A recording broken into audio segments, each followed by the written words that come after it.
What if the end of the world isn't just a story from ancient scripture, but a series of prophecies unfolding right before our eyes?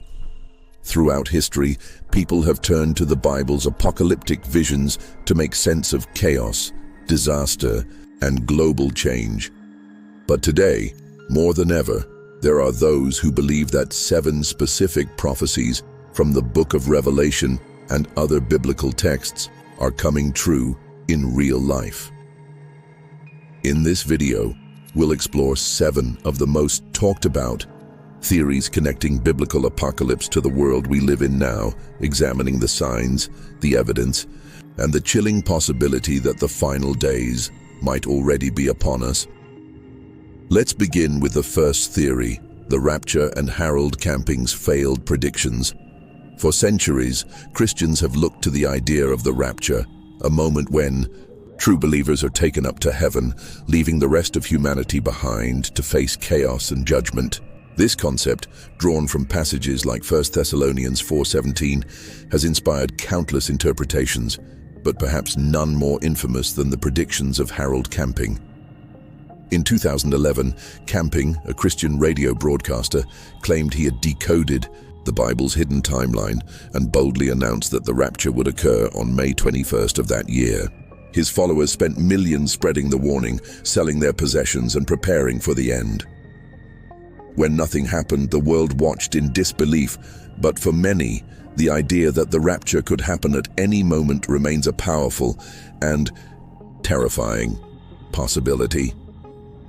Even today, every natural disaster, political upheaval, or sudden tragedy is seen by some as a potential sign that the rapture is just around the corner and that the biblical apocalypse is closer than we think. Harold Camping's predictions about the rapture became one of the most widely publicized apocalyptic theories in modern times. As the president of Family Radio, Camping declared that the rapture and Judgment Day would occur on May 21, 2011, followed by the end of the world 5 months later, on October 21, 2011.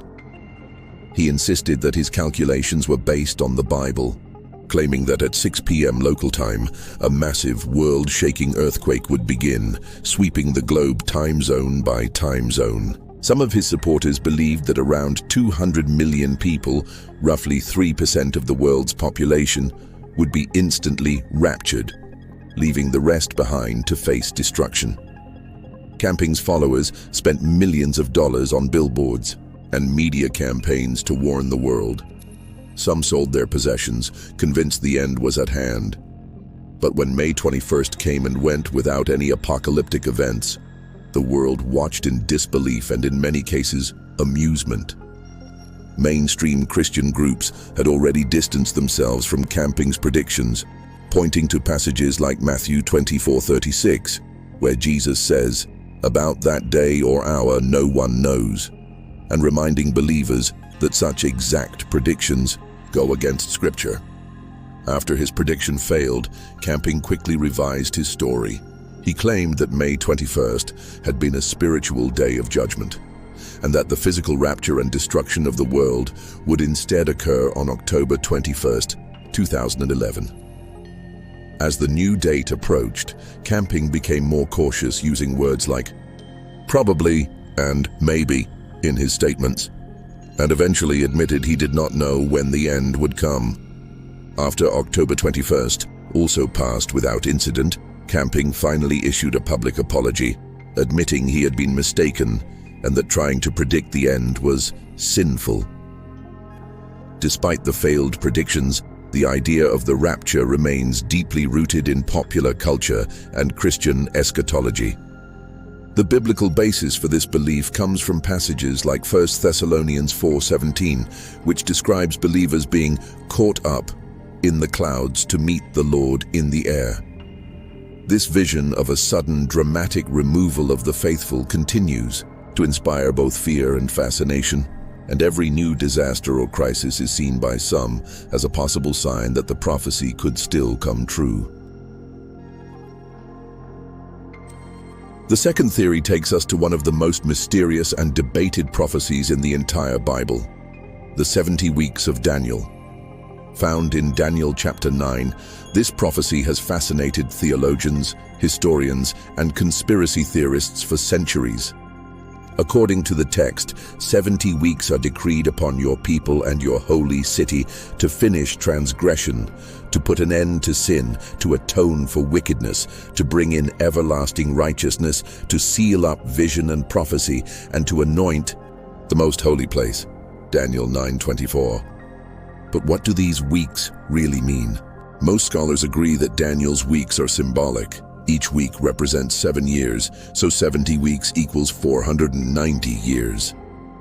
The prophecy is divided into 3 main periods: 7 weeks, 49 years, for the rebuilding of Jerusalem; 62 weeks, 434 years, until the coming of the Anointed One, or Messiah; and a final week, 7 years, that many believe is yet to be fulfilled.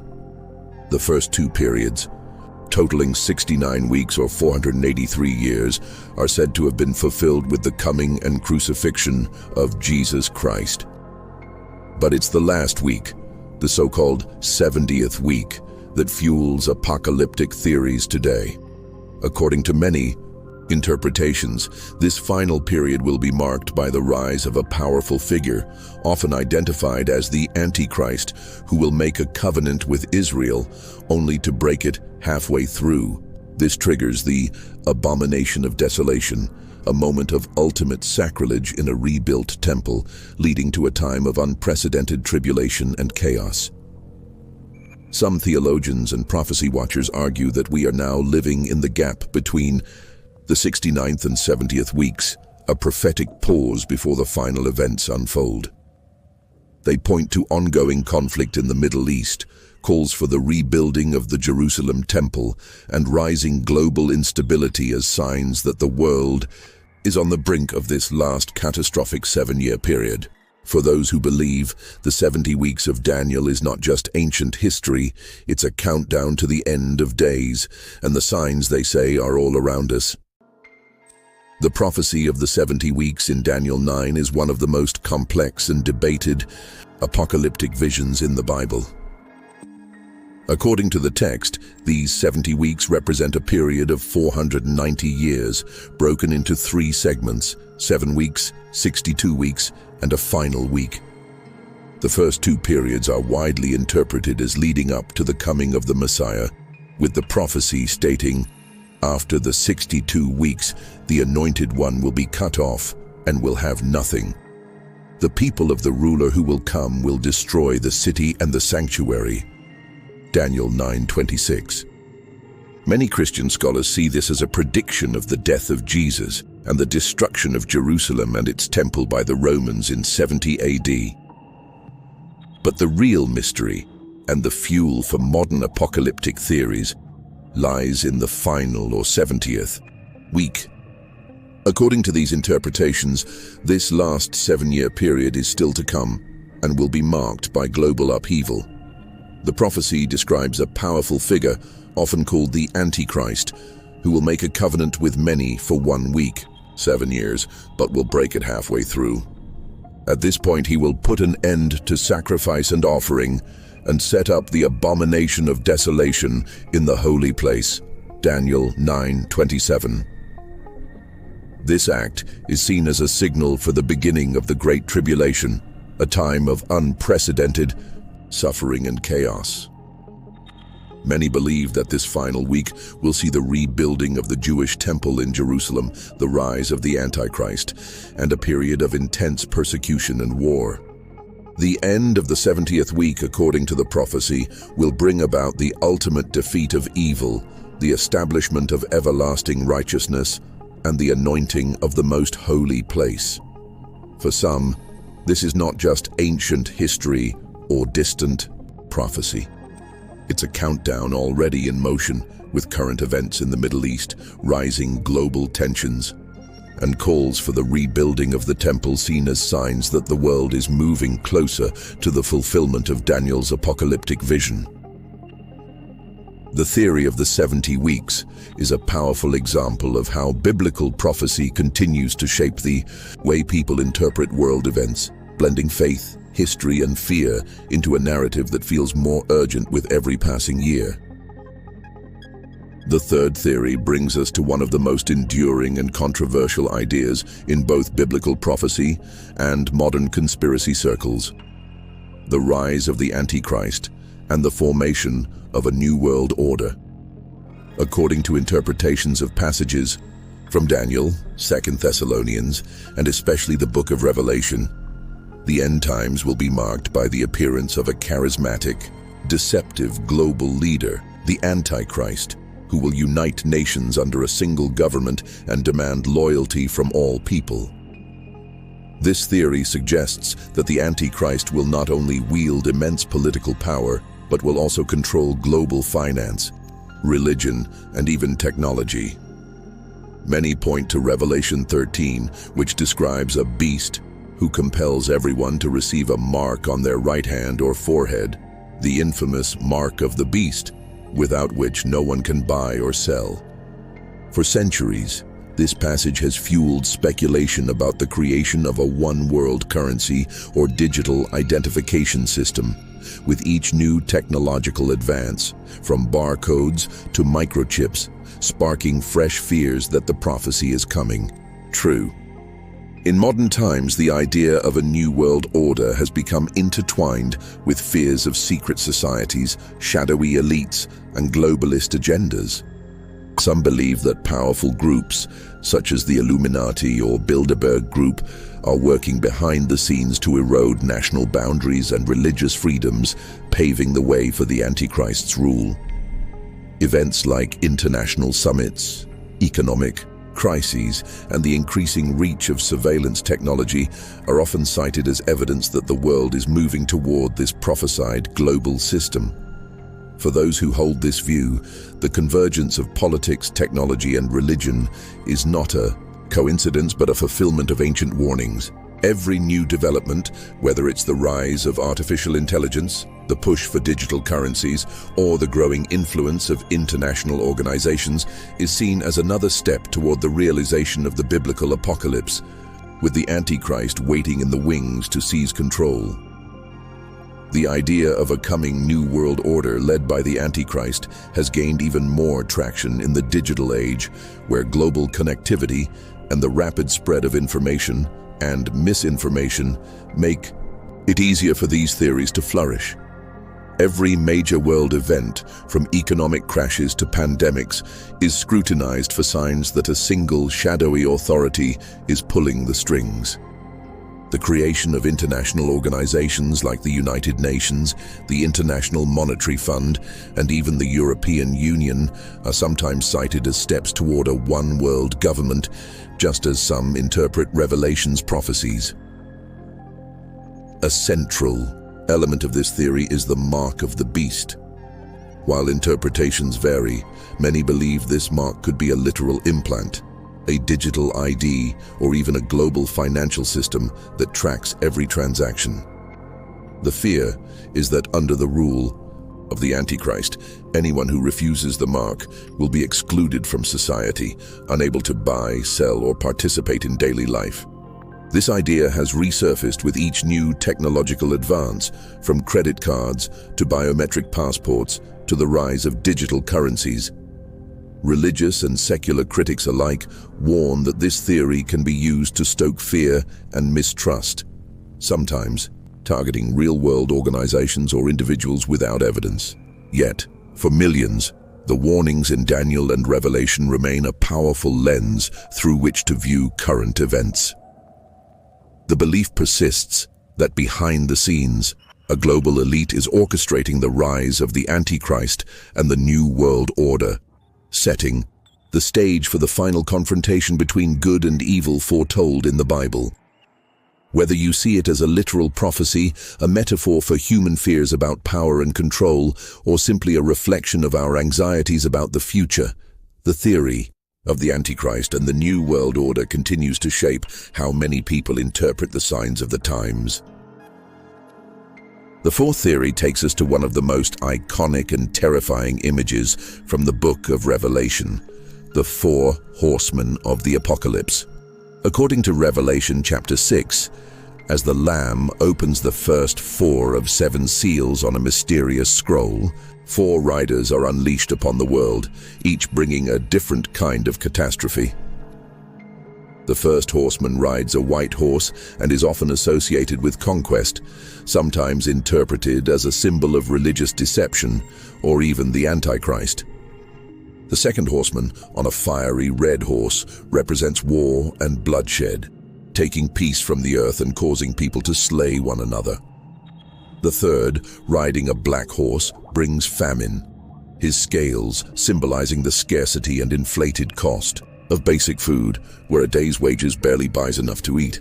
The fourth and final horseman rides a pale horse, and his name is Death, followed by Hades.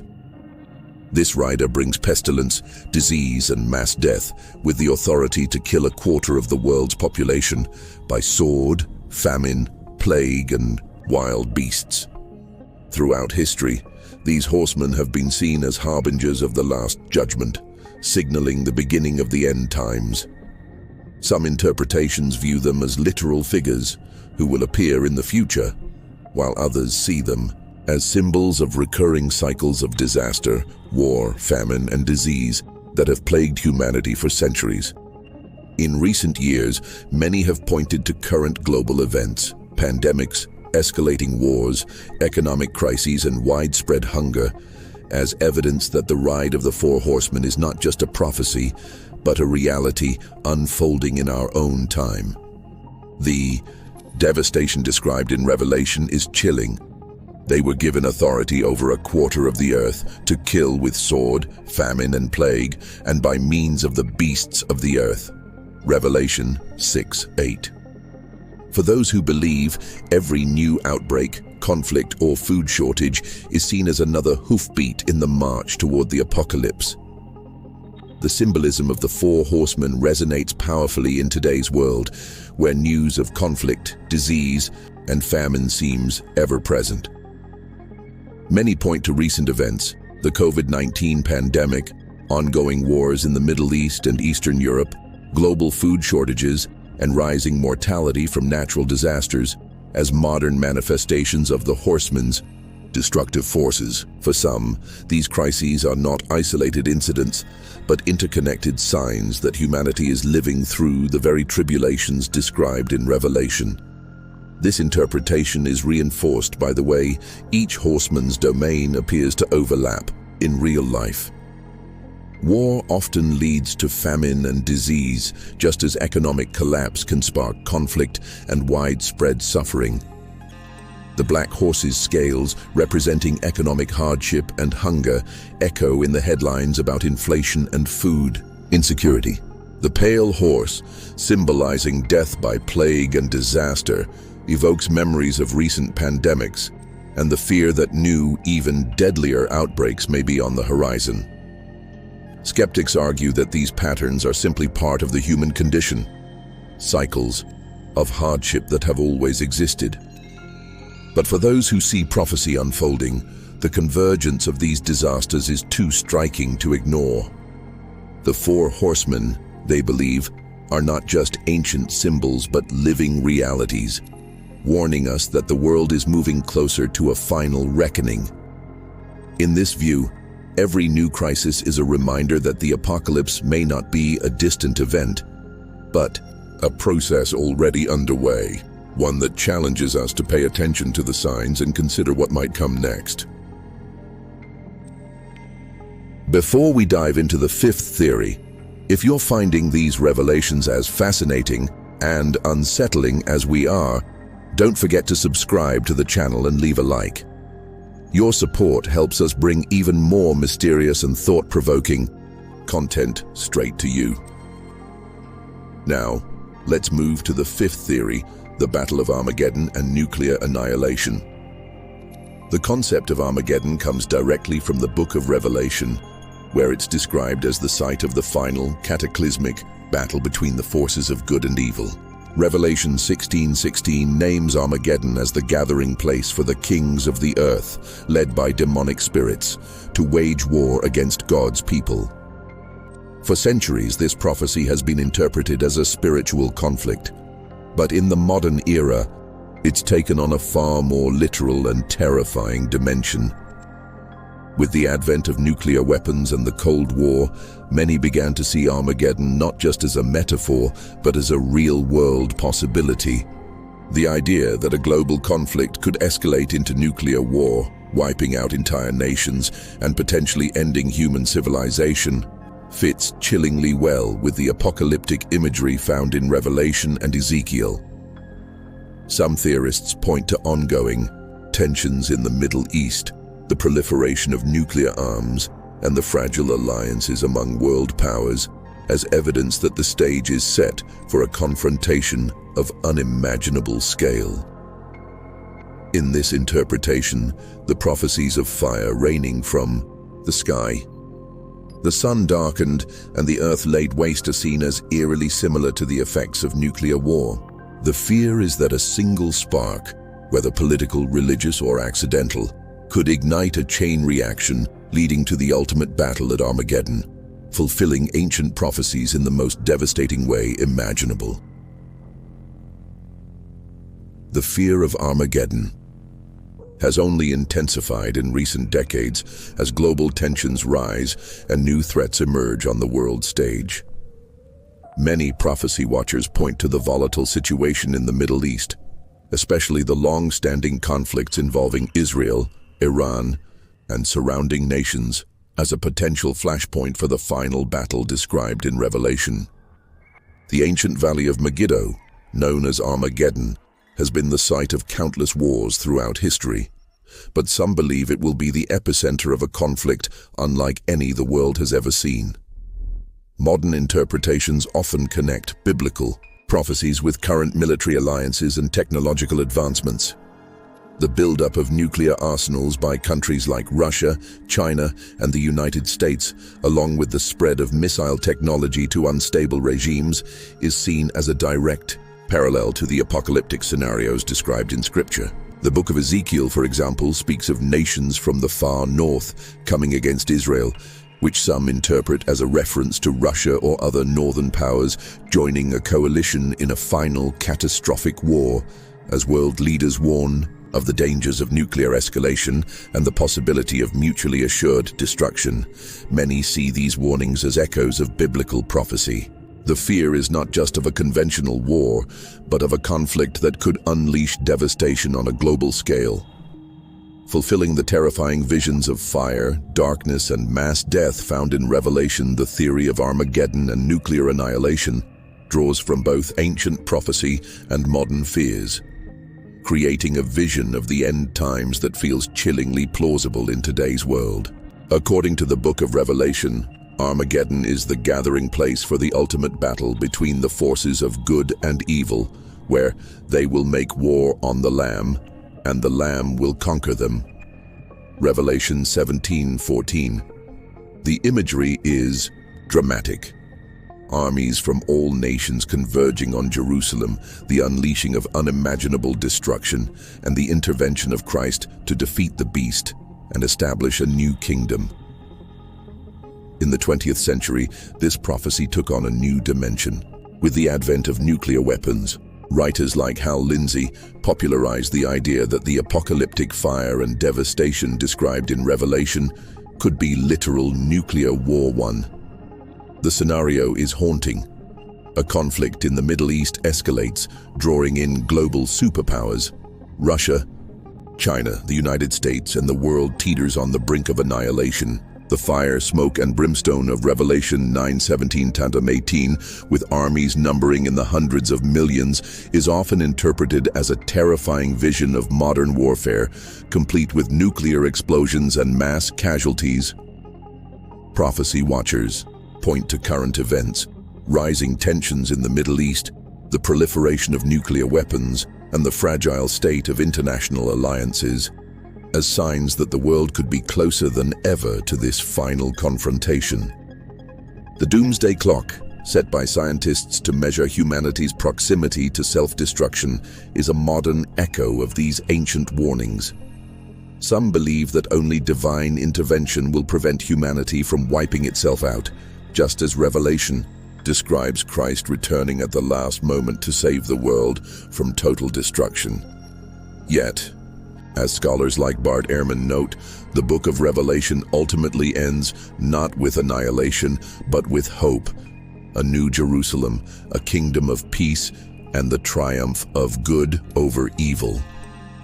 For believers, this serves as both a warning and a promise that even in the face of humanity's darkest hour, there is the possibility of redemption and a new beginning.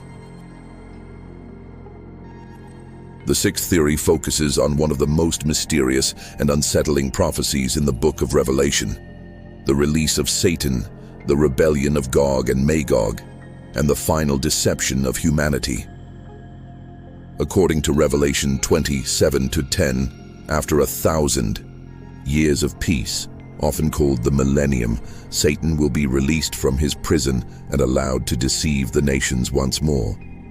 He will gather a vast army from the four corners of the earth, symbolically called Gog and Magog, to launch a final assault against the camp of God's people, the city he loves. This prophecy has sparked endless debate among theologians and conspiracy theorists alike. Why would God allow Satan to return after a perfect era of peace? Some scholars suggest it is a final test of humanity's loyalty and free will, showing that even in ideal conditions, some will still choose rebellion over faith. Others see it as a metaphor for the persistent nature of evil and the ultimate vindication of God's justice. The imagery of Gog and Magog draws from earlier prophecies in Ezekiel, where these names represent powerful enemies rising from the north to attack Israel.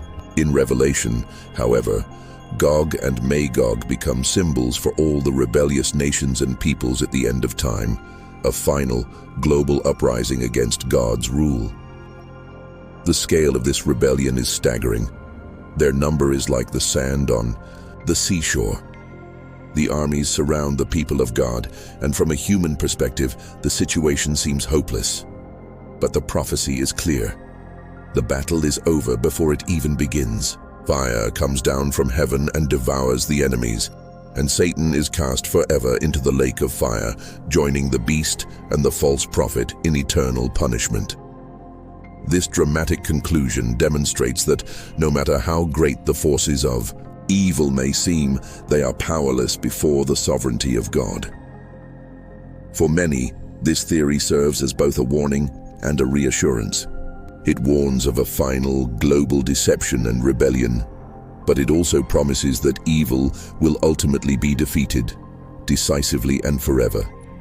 The prophecy about the release of Satan, the rebellion of Gog and Magog, and humanity's final great deception is one of the most intriguing in the book of Revelation. According to the biblical text, after 1,000 years of peace, the so-called millennium, Satan will be released from his prison and will go out to deceive the nations from the four corners of the earth, gathering them under the symbolic names of Gog and Magog for a final battle against God's people. Revelation 27:8. The origin of these names goes back to the Old Testament. Magog appears in Genesis as one of the sons of Japheth, the grandson of Noah, and is later associated with a people from the far north. Gog, in turn, is presented in Ezekiel as a military leader who commands a coalition of nations against Israel. In Ezekiel 38 and 39, the Battle of Gog and Magog is described as a massive attack. But it ends with the direct intervention of God, who destroys the invading armies with fire, hail, and brimstone, leaving bodies scattered for months on the mountains of Israel. In Revelation, Gog and Magog are used as symbols for all the peoples and forces that rebel against God at the end of times. The text emphasizes that the number of the enemies will be like the sand of the sea, indicating a global rebellion. They surround the camp of the saints and the beloved city, but just as in Ezekiel, victory does not come by human hands. Fire came down from heaven and devoured them.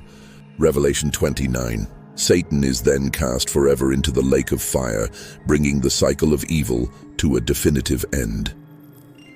This theory is interpreted in different ways. For some, Gog and Magog represent specific nations that will rise against Israel in the last days, such as Russia, China, or Iran. For others, they are archetypes of universal evil, symbolizing all opposition to God throughout history. In both readings, the message is clear.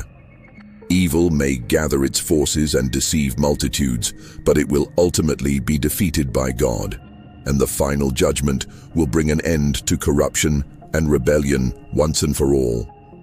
Thus, the prophecy of Gog and Magog serves as a warning about the persistence of evil and the need for spiritual vigilance, but also as a promise that, in the end, divine justice will prevail and the cycle of darkness will be closed forever.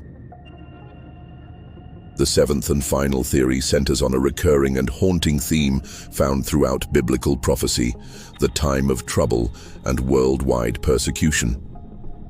This concept is drawn from several passages, most notably Daniel 12:1, Matthew 24, and the Book of Revelation, which describe a period of unprecedented chaos, suffering, and tribulation just before the end. Daniel 12:1 warns, "There will be a time of distress, such as has not happened from the beginning of nations until then." Jesus echoes this in Matthew 24:21, saying, "For then there will be great distress, unequaled from the beginning of the world until now, and never to be equaled again." The Book of Revelation expands on this, describing plagues, disasters, wars, and the persecution of those who remain faithful to God. Many interpreters see this time of trouble as a period when moral order collapses, natural disasters intensify, and believers face increasing hostility and violence.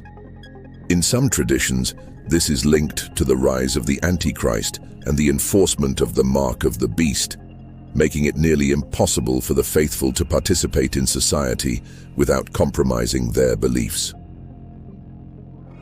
Throughout history, periods of intense persecution, whether under the Roman Empire, during the Inquisition, or in modern regimes, have been seen by many as partial fulfillments or foreshadowings of this prophecy.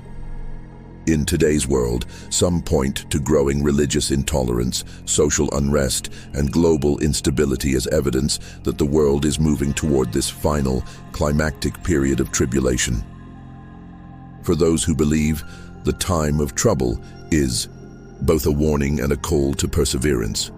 It's a reminder that, according to prophecy, the darkest moments often come just before deliverance. The faithful are urged to stand firm, trusting that in the end, justice will be done and a new era of peace will be ushered in by the return of Christ. The time of trouble is described in the Bible as a period so intense that it will test the faith and endurance of all who live through it. Revelation paints a vivid picture: natural disasters, plagues, wars, and the rise of oppressive powers that demand absolute loyalty. Believers are warned that they may face persecution, imprisonment, or even death for refusing to compromise their convictions or accept the mark of the beast. For many, these warnings are not just ancient words, they feel like headlines ripped from today's news. In the modern world, some see the increase in global crises, ranging from environmental catastrophes and pandemics to social unrest and the erosion of religious freedoms as evidence that this prophesied time is drawing near. Stories of Christians and other religious groups facing persecution in various parts of the world are often cited as fulfillment of these ancient predictions. The sense of moral confusion, rapid change, and growing hostility toward traditional beliefs only adds to the feeling that society is entering a period of unprecedented upheaval. Yet, even in the midst of fear and uncertainty, the biblical message is one of hope and endurance. Daniel 12:1 promises that everyone whose name is found written in the book will be delivered. Revelation closes with the assurance that those who remain faithful will be rewarded, and that evil, suffering, and death will be defeated once and for all. As we've seen, these 7 theories offer different ways people try to make sense of the chaos and uncertainty of our world through the lens of biblical prophecy. Whether you view them as literal predictions, powerful metaphors, or cautionary tales, There's no denying the enduring power of these apocalyptic visions to shape our fears, our hopes, and our understanding of the future. Now, I want to hear from you. Where are you watching from? Do you see signs of these prophecies unfolding in our world today, or do you have your own theory about the end times? Share your thoughts in the comments, and let's keep this conversation going.